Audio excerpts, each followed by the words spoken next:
Assalamualaikum warahmatullahi wabarakatuh. Selamat datang kembali di channel Hikmah Misteri. Dan tentunya masih bersama saya Mas Nara. Apa kabar kalian semua? Semoga selalu baik-baik saja, sehat badannya, dilimpahkan rezekinya, dan dihindarkan dari segala mara bahaya. Amin. Di kesempatan kali ini saya akan menceritakan sebuah cerita horor dengan judul Tumbal Pesugihan. Cerita ini ditulis oleh akun Facebook bernama Umi Aslaja 2. Oke, seperti biasa sebelum ke ceritanya, bagi kalian yang belum subscribe channel ini, silahkan bisa subscribe dulu dan aktifkan lonceng notifikasinya agar kalian tidak ketinggalan cerita dari channel Hikmah Misteri yang akan selalu menggetarkan hati kalian. Dan jangan lupa juga untuk share and like. Oke, terima kasih, and so get ready to be haunted.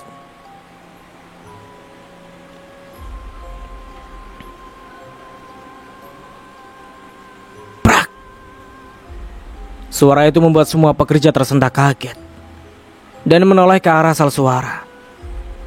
Badrun, kau! Dasar kau ya, bisa kerja nggak sih?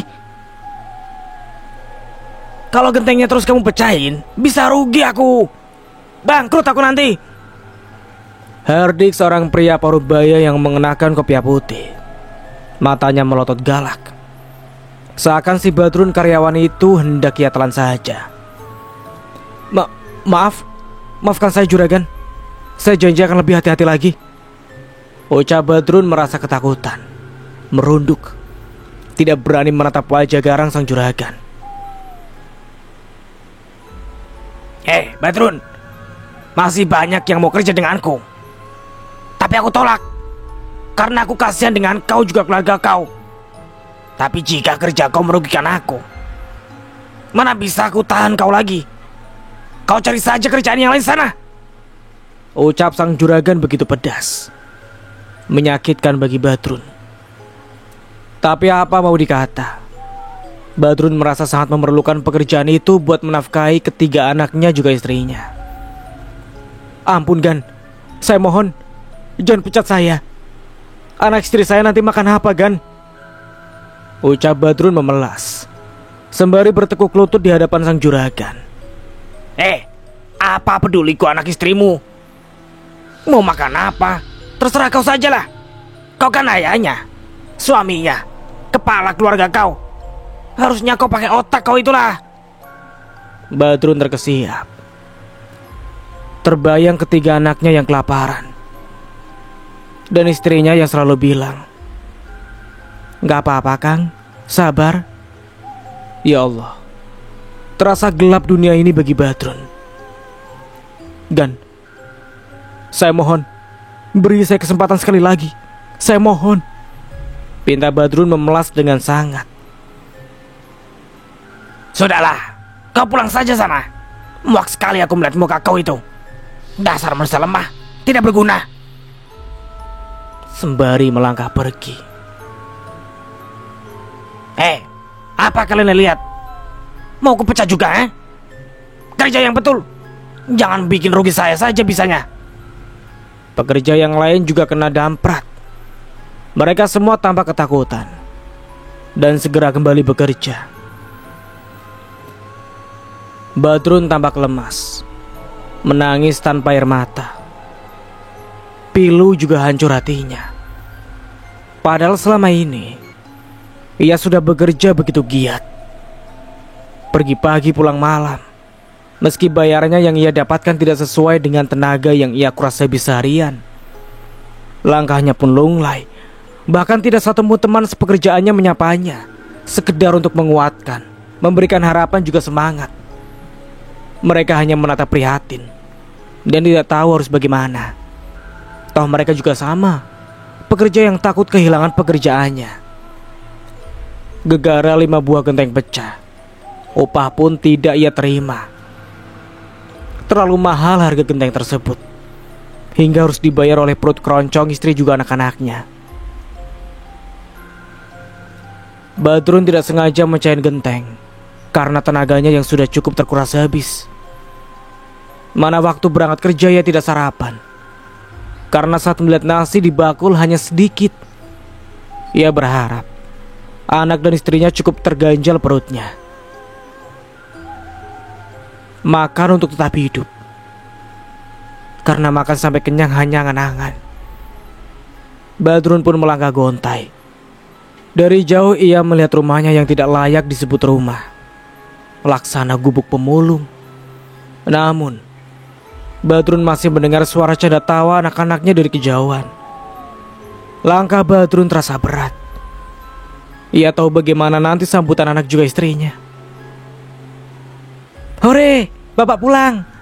seru anak keduanya yang saat ini berumur 6 tahun. Anak perempuannya penghibur hatinya di kala sepi, karena celotehannya mampu mengikis perih di hatinya. Istrinya melonggokan kepalanya dari pintu dapur. Ia tersenyum manis dan tulus. "Akang udah pulang?" sapanya dengan lembut. Badrun duduk di balai-balai bambu yang ada di dekat pintu dapur. Istrinya mendekati sembari sodorkan segelas air putih. Dengan ragu Badrun menerima dengan tangan gemetar. Istrinya Marni segera duduk di sebelahnya. Ia lekat menatap wajah sang suami. "Kok pulang cepat, Kang? Nggak biasanya?" tanya Marni penuh selidik. Badrun yang menyeka air minum yang menetes di dagunya. "Mar, akang minta segelas lagi airnya," ucapnya sembari sodorkan gelas yang sudah kosong di tangannya. Meski heran, tapi Marni segera mengambil kembali air minum di dapur. Cepat Marni pun kembali. "Ini Kang airnya," ucap Marni yang melihat suaminya melamun. Cepat Badrun menerima gelas dari tangan istrinya dan diteguknya air minum hingga kembali tandas. Seenggaknya perutnya terisi meski hanya air. "Kang, ada apa?" tanya Marni dengan pelan.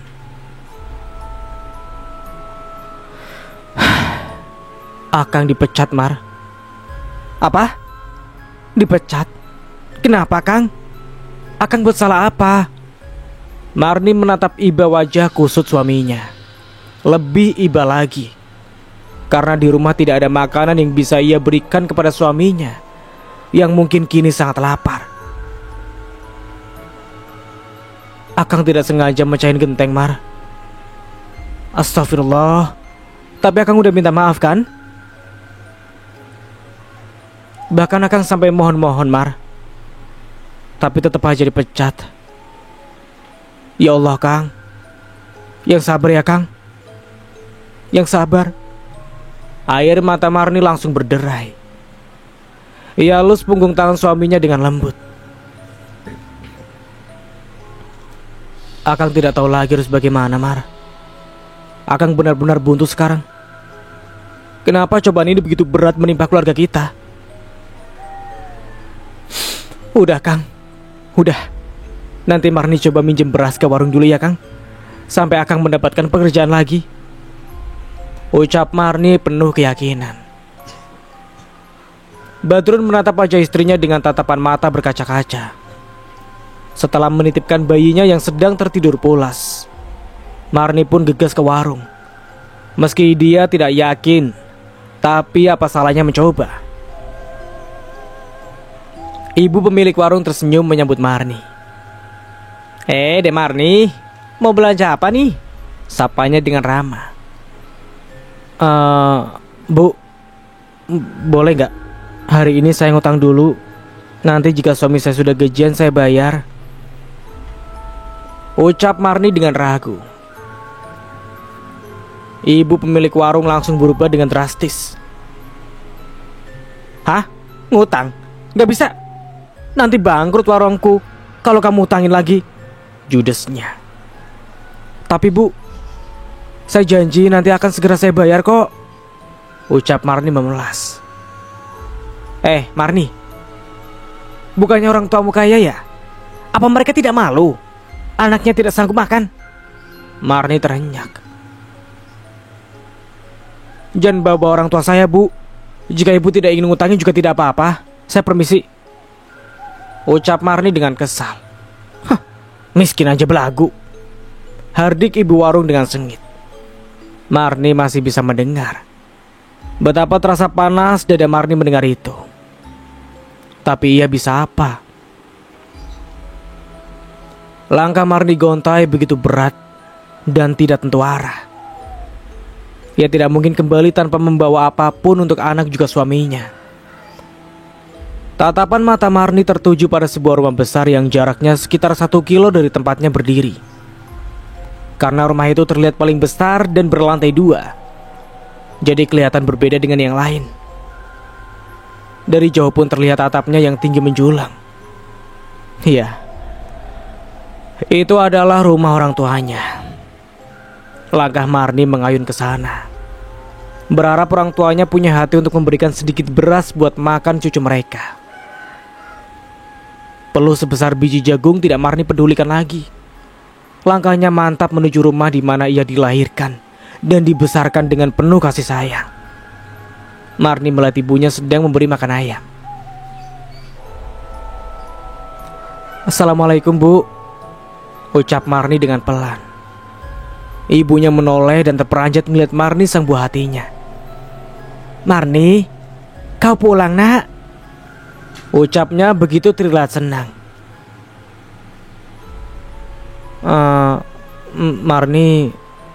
Marni kesini mau pinjam beras ibu sedikit. Boleh nggak?" ucap Marni dengan ragu. "Apa? Pinjam beras?"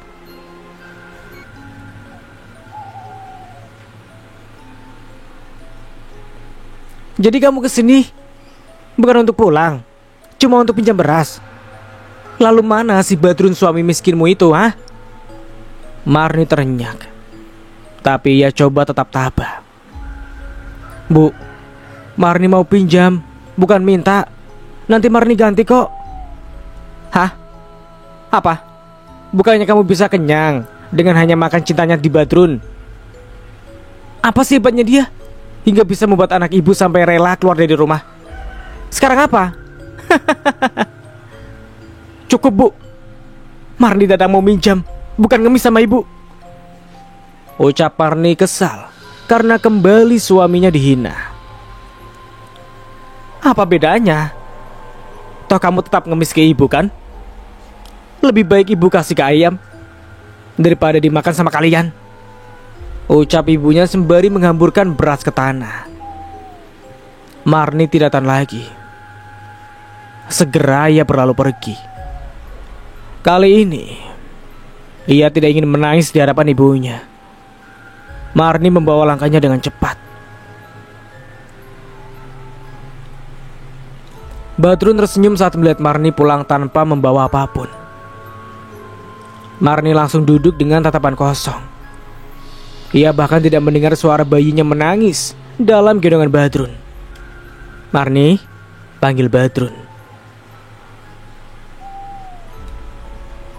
Marni menoleh pelan. "Sudahlah, biar Akang yang nyari pinjamannya ya," ucap Badrun sembari menyerahkan bayinya yang sedang menangis karena haus ingin menyusu. Meski Marni tahu tidak ada air susu yang keluar dari tubuhnya yang kurus, tapi ia menyusui bayinya. Meski mungkin yang diserap oleh bayinya bukan air susu.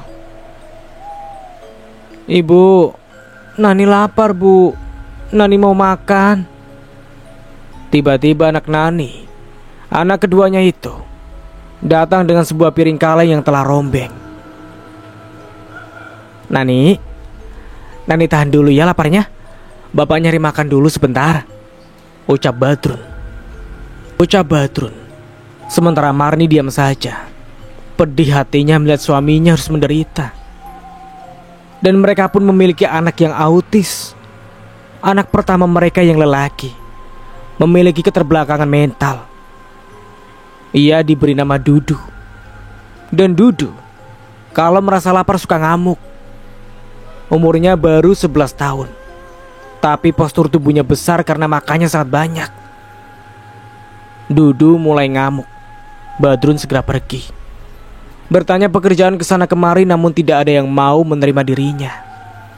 Hingga hari semakin gelap.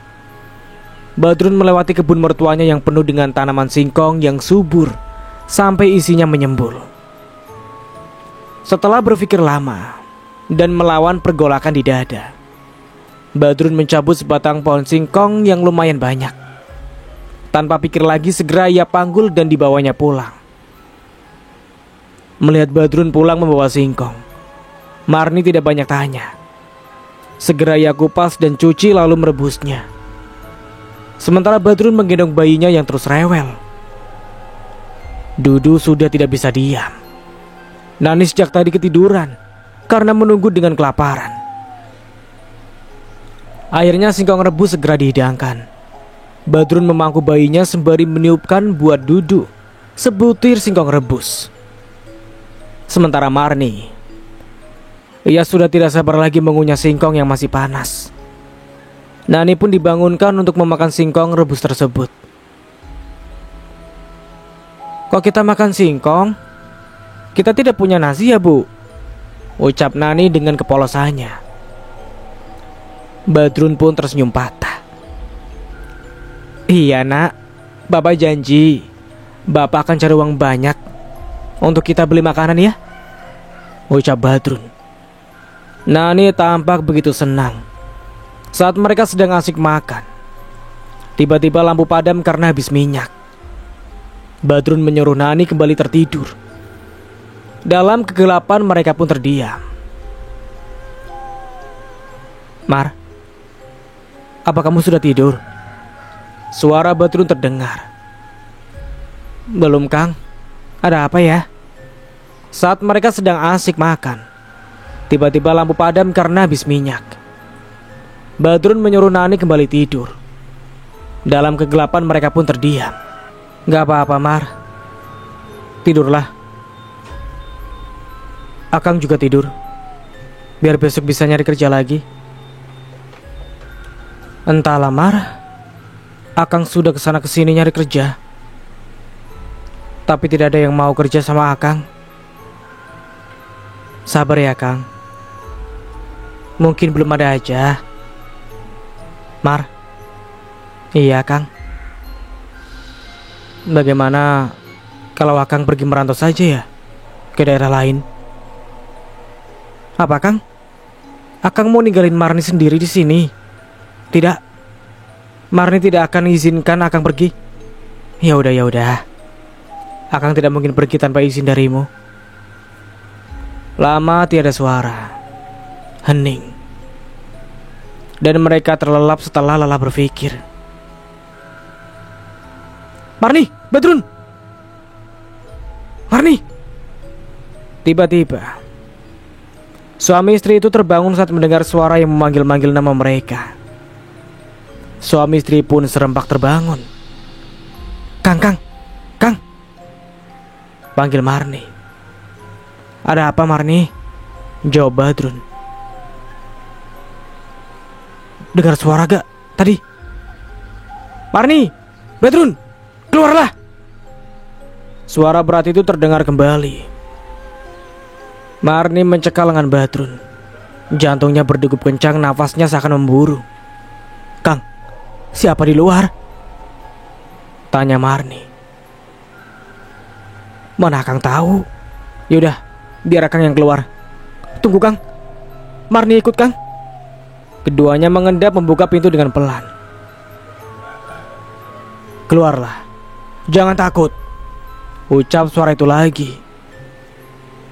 Seakan tahu jika keduanya sedang ketakutan. Pintu terbuka dan tampak samar siluet sosok bayangan seorang kakek berdiri di halaman gubuk mereka. Keluarlah, mendekat, perintah si kakek. Maaf, kakek siapa ya? Tanya Badrun dengan ragu. Aku datang untuk membantu kalian keluar dari kesusahannya hidup, ucap kakek itu. Seakan tahu mereka saat ini tengah putus asa. Benarkah? Iya. Tapi apa kek? Lama tidak ada jawaban.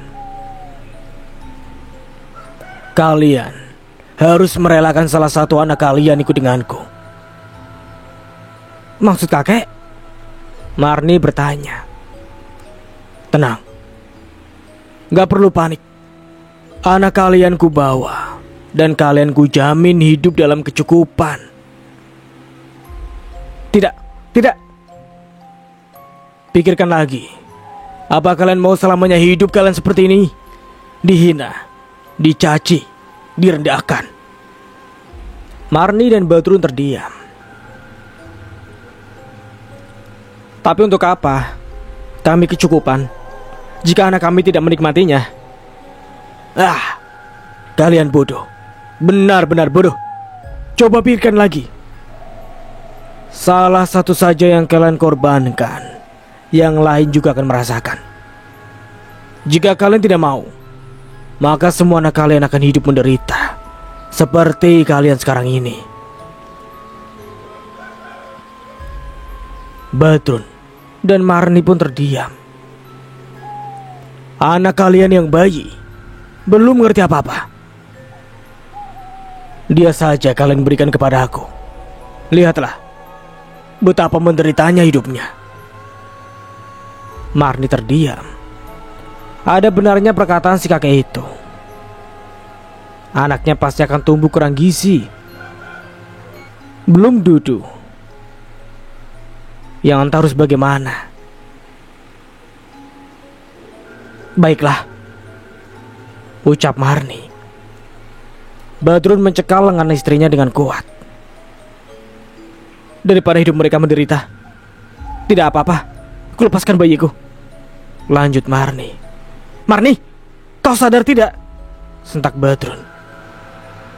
Kang, kasih tahu Marni. Marni harus bagaimana? Bagaimana, Kang? Marni menangis putus asa. Terserah Marni saja, ucap Badrun.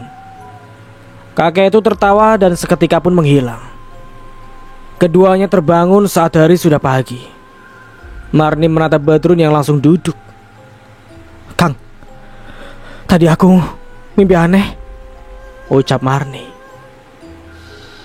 Badrun menatap sang istri. Apa kamu juga mimpi bertemu kakek di depan rumah kita ini? Ucap Badrun. Marni pun tersentak. Loh, jadi itu bukan mimpi ya? Tanya Marni ketakutan. Akang rasa bukan, Mar. Tiba-tiba bayi lelaki mereka pun menangis. Cepat Marni menggendongnya dan menyusui. Tapi bayi itu terus menangis dan langsung kejang-kejang. Melihat itu Marni panik dan memeluk anaknya dengan erat. Badrun segera berlari menuju bidan desa. Namun karena masih pagi, bidan pun lambat datang. Akhirnya bayi Marni pun sudah meninggal dunia. Marni menangis terseduh. Tidak disangka bayinya akan pergi secepat itu. Para pelayat datang. Tidak begitu banyak. Mereka yang merasa kasihan saja pada keluarga itu. Bahkan orang tua Marni pun tidak datang, meski yang meninggal adalah cucu mereka. Rasa sedih Marni berubah jadi rasa benci dan dendam. Bayi malang itu pun dikuburkan di belakang rumah mereka, supaya tidak jauh. Malamnya setelah acara tahlilan, yang hanya dihadiri 5 orang, Marni juga Badrun kembali bermimpi. Dalam mimpi itu, si kakek menyuruh mereka berdua menggali kuburan bayi mereka malam itu juga. Dan jangan sampai pagi. Meski ragu, Badrun dan Marni menggali kuburan bayi mereka dan mengangkat pocong kecil tersebut dari liang lahat. Marni menerima pocong bayinya itu. Kemudian ada bisikan agar pocong itu segera dibawa masuk dan disimpan di tempat yang bersih. Besok pagi saat dibuka, pocong itu isinya adalah uang gepokan. Marni dan Badrun saling pandang tidak percaya. Mereka angkat gepokan uang tersebut dan itu benar-benar uang asli. Kang, ini beneran uang kan? Tanya Marni tidak percaya. Iya Mar, ini uang. Kita kaya Mar. Seru tertahan Badrun. Seketika mereka lupa pada kesedihan karena telah kehilangan bayinya. Dan sekarang mereka telah dibutakan oleh harta dunia yang sesungguhnya tidak akan kekal selamanya. Begitulah akibat cacian juga hinaan yang tidak sanggup mereka tandang. Akhirnya mereka terperangkap setan pun mereka jalani.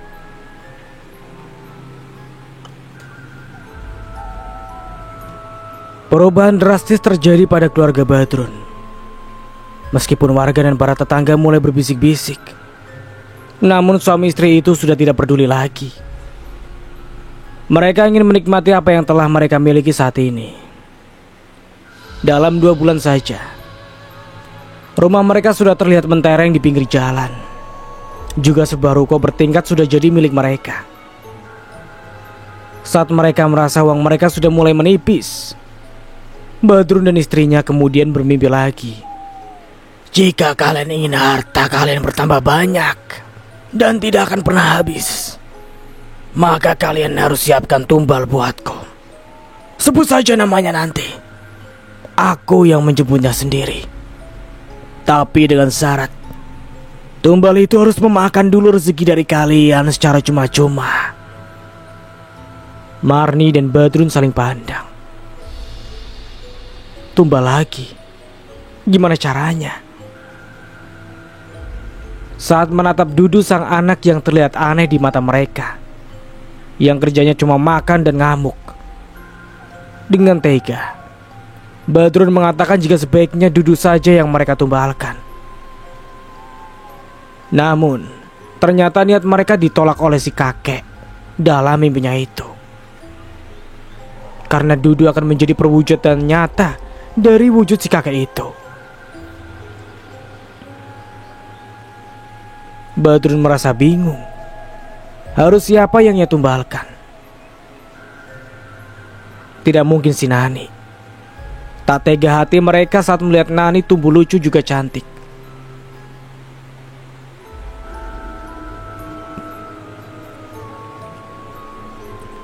Saat itu Badrun memiliki 6 orang karyawan. 4 orang masih bujangan, 2 sudah punya anak istri. Salah satunya adalah sopir yang sering ngantar barang ke ruko milik Badrun. Ia bernama Tatang. Tatang adalah sosok pria yang jujur juga ulet dalam bekerja. Itu jadi sebuah alasan bagi Badrun untuk memberinya hadiah. Padahal Tatang baru 2 bulan bekerja. Siang itu, Badrun sudah menyiapkan sembako buat Tatang. Tatang yang mengira Badrun dan istrinya begitu baik, bahkan tidak merasa curiga sedikit pun. Ia bawa pulang hadiah itu dengan sukacita. Kebetulan, persiapan bahan makanan di rumah juga sudah sangat menipis. Jadi Tatang juga istrinya sangat senang. Namun, tiba-tiba anak keduanya jatuh sakit. Demam tinggi dan Tatang kebingungan karena belum gajian. Ada rasa malu juga sungkan saat harus berhutang pada Badrun. Namun di luar dugaan, Badrun menyambut Tatang dengan ramah. Ia berkata agar Tatang tidak perlu sungkan untuk meminta tolong pada dirinya.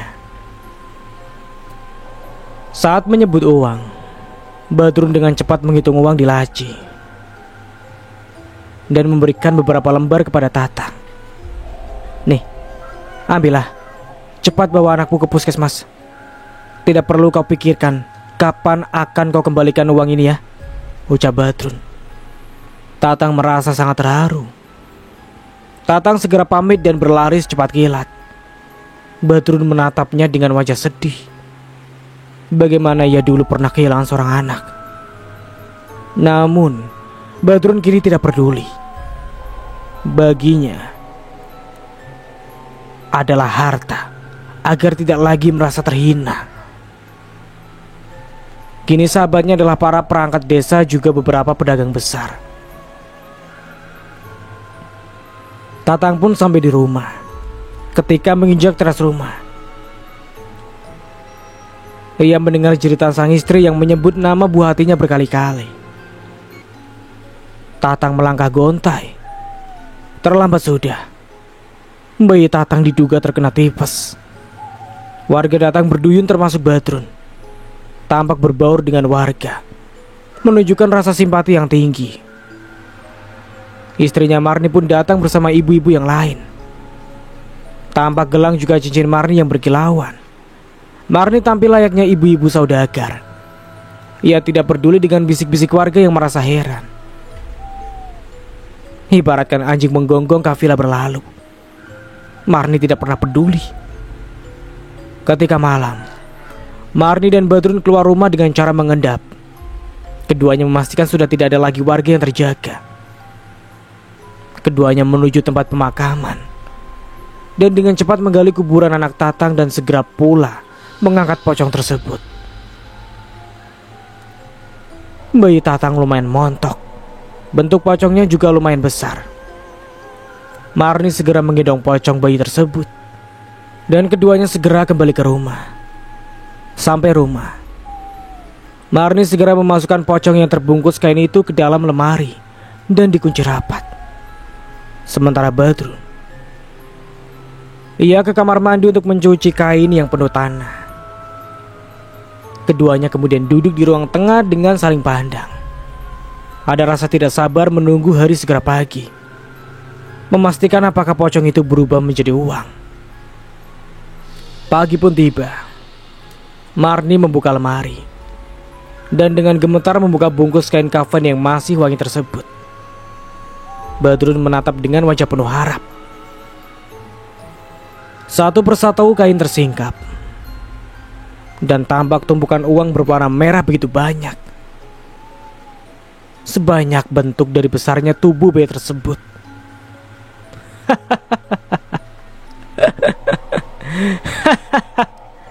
Kedua suami istri itu tertawa gelak tanpa sadar.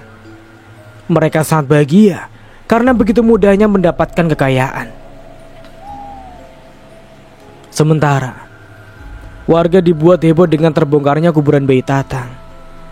Suasana desa itu menjadi sangat ramai.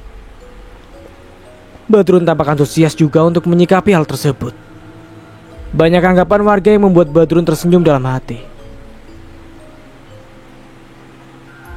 Kekayaan Badrun tiada habisnya. Bahkan sekarang sudah memberikan pinjaman dengan bunga pada warga. Tentu saja warga banyak yang berharap pada Badrun. Dan dengan ramah Badrun juga istrinya menyambut calon korbannya.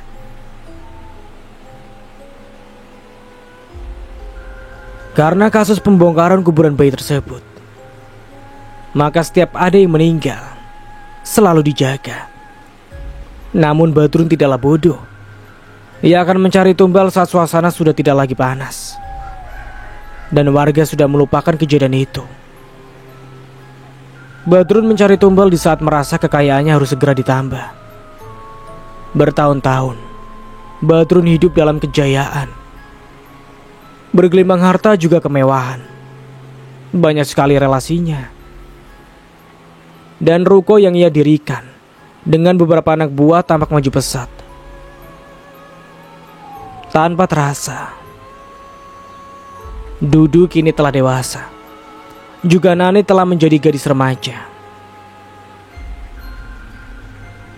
Tiba-tiba Dudu mendatangi sang ayah yang adalah Badrun. Bicara normal dengan suara yang besar. Badrun, mulai sekarang aku berada di tubuh anakmu. Jadi sediakan aku gadis perawan untuk kunikahi sebagai tumbal kekayaanmu. Bagaimana Badrun?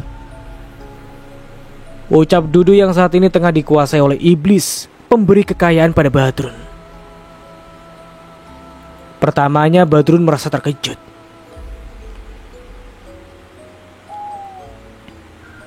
Namun setelah dijelaskan, Badrun pun merasa paham. Jadilah Badrun mengincar anak perawan untuk dinikahkan dengan Dudu, putra pertama mereka. Melihat Dudu yang aneh, tentu saja tidak ada yang mau menikah dengan pemuda itu. Namun jerat hutan orang tua membuat mereka apa daya. Gadis pertama yang menjadi korban adalah anak seorang warga yang terlilit hutang sangat besar pada Badrun. Hutang bekas berobat sang ayah yang saat itu harus segera dioperasi.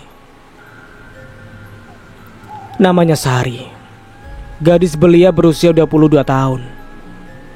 Menangis terseduh saat tahu dirinya menikah dengan Dudu, pemuda aneh. Badrun memberikan harta yang banyak, juga perhiasan pada Sari yang langsung membutakan kedua mata orang tuanya. Pesta meriah berlangsung.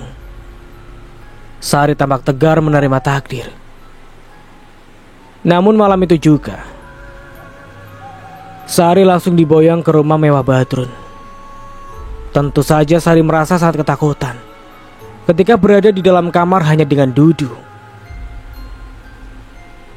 Dalam kamar, sikap Dudu berubah drastis. Ia menjadi pria yang tampan dan juga sangat lembut. Sari yang polos tidak lagi merasa takut. Badrun merasa gelisah.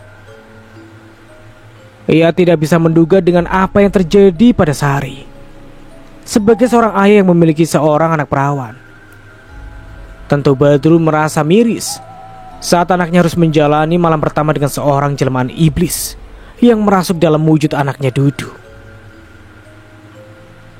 Pagi harinya, Sari pun menangis terseduh. Marni segera menghampiri. Sari dikeluarkan dari kamar oleh Dudu dalam keadaan yang berantakan.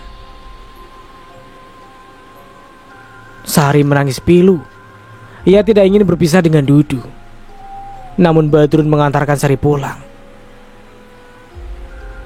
dengan alasan Sari akan dijemput Dudu jika dia sudah sembuh.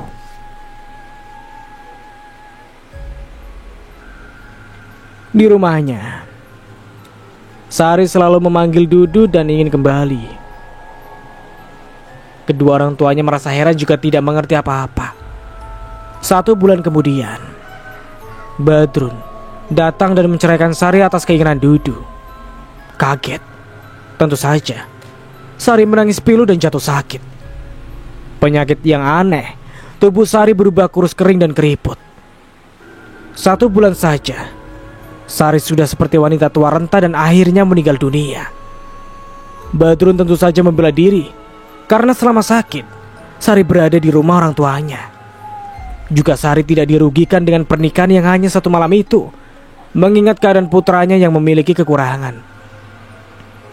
Mestinya dengan harta yang Badrun berikan itu, bisa membuat Sari menjadi janda kaya. Warga pun membela Badrun dan menyalahkan keluarga Sari yang tidak mampu merawat Sari. Iblis yang menjelma dalam diri Dudu tidak pernah terduga kapan menginginkan untuk kawin, meski terkadang sangat mendesak. Namun Badrun selalu punya cara untuk mewujudkan keinginan sang junjungan. Gadis kedua adalah anak tetangga desa. Namanya Dewi. Baru lulus SMA. Dewi menolak keras saat akan dinikahkan dengan Dudu. Namun apa daya, orang tuanya terlilit hutang sangat besar terhadap Badrun. Dewi menjadi korban selanjutnya. Anehnya setelah malam pertama, Dudu mengeluarkan istrinya dari kamar dan menguncinya dari dalam. Seperti Sari, Dewi pun diantar pulang. Lain dengan Sari, Dewi jadi pendiam. Dia tidak mau bicara juga tidak mau makan. Dewi segera dilarikan ke rumah sakit dan ia mendapatkan perawatan medis. Meski kondisi Dewi kian hari kian drastis, kedua orang tuanya juga tidak tinggal diam. Ia mencari dokter yang handal untuk mengobati Dewi. Namun suatu malam, Dewi pun menghembuskan nafasnya. Badrun juga datang untuk mengucapkan belasungkawa.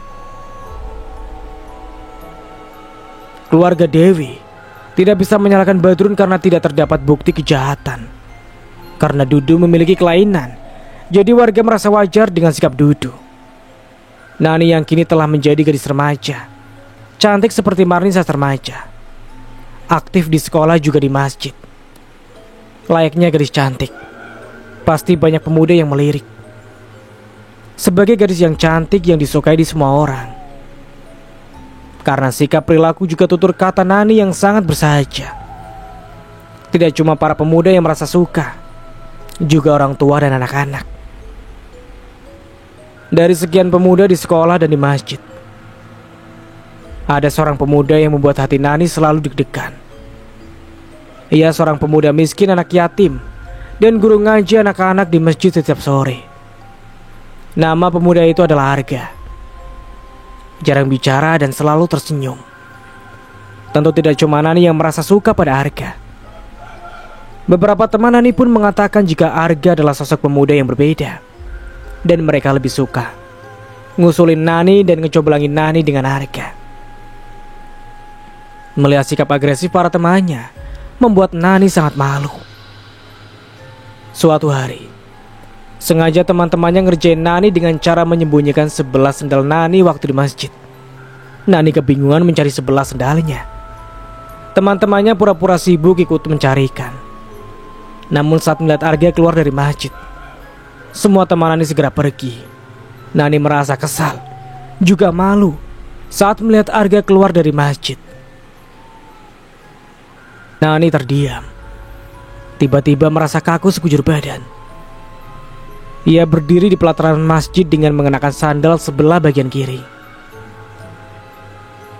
Assalamualaikum warahmatullahi wabarakatuh, sapa Arga dengan lembut. Nani terkesiap. Sekujur tubuhnya meremang. Nani tidak menjawab salam dari Arga. Ia malah membeku bisu. Assalamualaikum warahmatullahi wabarakatuh, ucap Arga merasa heran karena Nani tidak menjawab salam darinya. Arga berpikir apakah Nani budek. Assalamualaikum warahmatullahi wabarakatuh. Ini yang ketiga kali loh. Berdosa jika tidak menjawab salam, ucap Arga dengan lembut.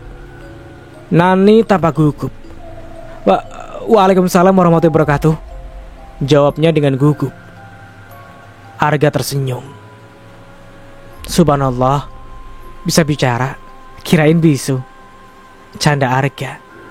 Nani melirik sekilas wajah Arga yang memancarkan cahaya iman. Sepertinya adik sedang dalam kesulitan, tebak Arga. Melirik kaki Nani yang hanya mengenakan sandal sebelah saja. Nani merasa sangat malu dan segera berlari dengan hanya mengenakan sebelah sendal. Arga tampak geleng-geleng melihat sikap Nani. Bukan tidak pernah tahu, saat tausiah juga pengajian, pandangan Nani terlihat berbeda dari yang lain. Pemuda yang umurnya lebih tua 5 tahun dari Nani itu tersenyum. Namun untuk dirinya menyukai Nani, ia hanya bisa melakukan dalam hati saja. Meski ia tahu jika Nani menyukai dirinya, tapi Arga merasa sangat tahu diri sebagai orang yang tiada berpunya. Ibunya adalah seorang janda yang tetap menjanda semenjak ayah Arga meninggal ketika Arga baru berusia 10 tahun. Nani merasa kesal pada sahabatnya, Indah dan Sulastri yang sudah ngerjain dirinya. Ia tertawa geli melihat Nani yang cemberut. Waduh, Tuan Putri marah nih. Gimana dong? Ucap Sulastri sambil tertawa geli. Indah menimpali dengan enteng. Gak apa-apa, yang penting sudah bertemu dengan pangeran pujaan. Ih, kalian apaan sih? Nani tersungut. Keduanya tidak berhenti tertawa.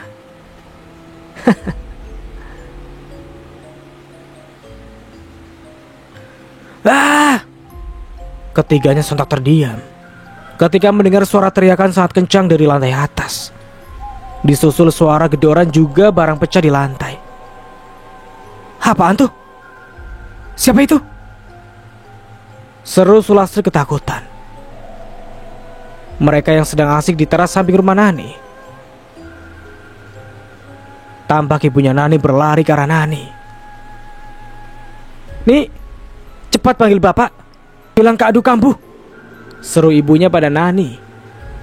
Ia tampak sangat panik. Segera Nani bangkit dan gegas melangkah diikuti 2 temannya. Itu kakak kamu Dudu ya nih? Tanya Indah. Nani hanya mengangguk bersiap nyalain motor metiknya. Emangnya kakakmu sakit apa nih? Tanya Sulastri. Aku tidak tahu, aku buru-buru, ucap Nani terlihat panik. Kalau gitu kita pulang aja ya nih, besok ketemu di sekolah, ucap Sulastri.